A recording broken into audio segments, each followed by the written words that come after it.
pump the brakes when you get a player like Baker Mayfield coming out of college. You put your foot on the gas.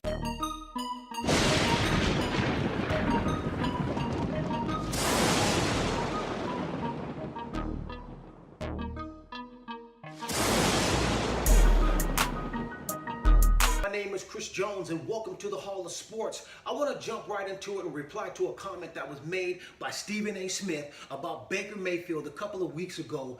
Stephen A. told the Cleveland Brown fans that they needed to pump the brakes on Baker Mayfield. But I don't think that was the case, because Sunday we seen clear proof that Tyrod Taylor is not ready to be a leader of a football organization. Now, let's clear the air.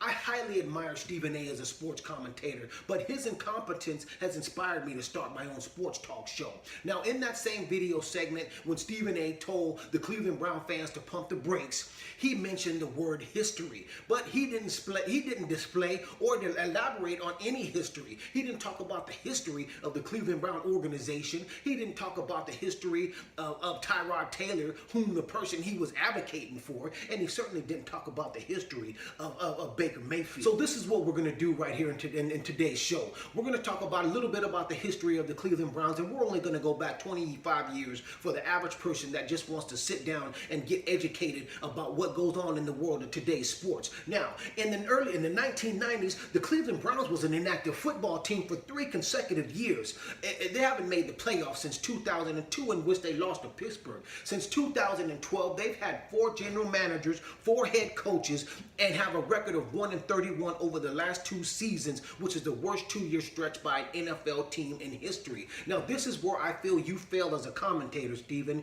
You do not educate people enough on sports and topics and the seriousness of what goes on in today's sports. Now, in my opinion, I think ESPN needs to double Mac's salary, because I don't think they pay him enough to sit across from you on a regular basis and listen to half the garbage that comes out of your mouth. Now, first of all, let's talk about the stats of Baker Mayfield.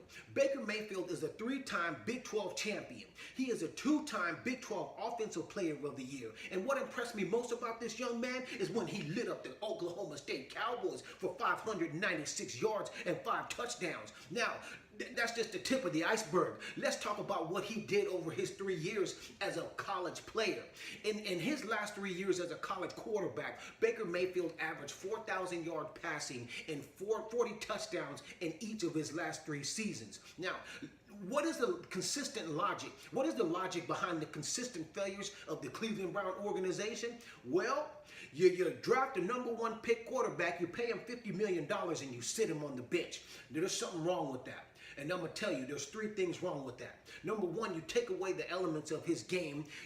Number 2, you stop his full potential on what he can do for your organization. And number 3, the worst one of all, you send that player a message. You telling that player, we'll pay you the money we think you're worth, but you ain't good enough to lead this team. Let's talk about Tyrod Taylor then. Let's talk a few moments about Tyrod Taylor's history. Tyrod Taylor was a 3-time ACC champion coming out of college. He was drafted by the Baltimore Ravens in 2011, but he had to sit 4 years as a backup to Joe Flacco. And here come them 3 things again. I believe that because he had to sit on the bench for 4 years, it affected his elements. I believe that he lost his full potential. And the most important one of all, I think he lost his ability to be a leader. And it was clearly evident in that game against Pittsburgh on Sunday. He went 15 for 40. And the only offense that was really generated was when he used his feet. Now, that second touchdown that the Browns scored only came because the Pittsburgh Steelers fumbled the ball on their own 17-yard line. Now, you have to ask yourself this question. In 2011, when Tyrod Taylor came into the league, if he would have started immediately for an NFL team, do you think he would be a better player today?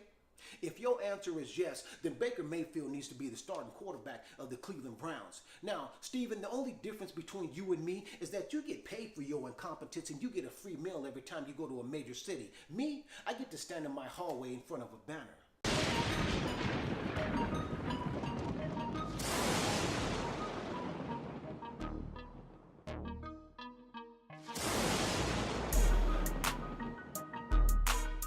Now, let's talk about Tyrod Taylor. I talked about element. I talked about his full potential. And I talked about the leadership. Now, that was clear in that game, and I'm going to tell you why. Because when Tyrod Taylor came out of the ACC, and when he was drafted in 2011, he sat as a backup to Joe Flacco for 4 years. And in that 4 years, I believe maybe he lost some of his elements. I believe maybe he lost some of that ability to be a leader. And he lost some of that full potential that he could have been as a quarterback. And that is some of the collateral damage that goes with putting a quarterback on the bench. You cannot do that. Now, you don't pump the brakes when you get a player like Baker Mayfield coming out of college. You put your foot on the gas. Maybe ESPN needs to update their systems on where you get your stats from. And that's probably one of the main reasons why you talk the way you do.